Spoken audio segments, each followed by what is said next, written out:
So I'm a swimmer. I like to swim all year round, and I noticed that when we got this pool and we did not have the solar heating, there was only certain times of the year that I could even get in this pool. So the other thing was my family would not get in this pool unless it is at a certain temperature.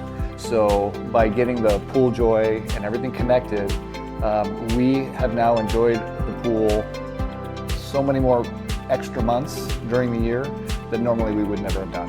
It just makes sense to have Swim Joy to heat the pool instead of using a gas heater. We've paid nothing thanks to solar, and we're very excited about the $0 that it costs us. I can get my temperature 25 degrees above what the outside is.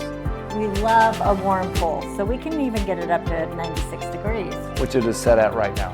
There was a time when we had a party here for 20 kids, and we didn't have the pool heating. We have an outside heater, gas heater, that was attached to the pool pump originally.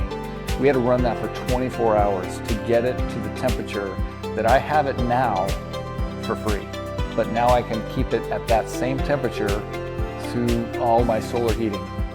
It's been amazing to see how just the cost effectiveness of having that compared to having it heated with gas. The most wonderful product, because I know it's not costing us anything. Absolutely have saved an enormous amount of money with having Swim Joy.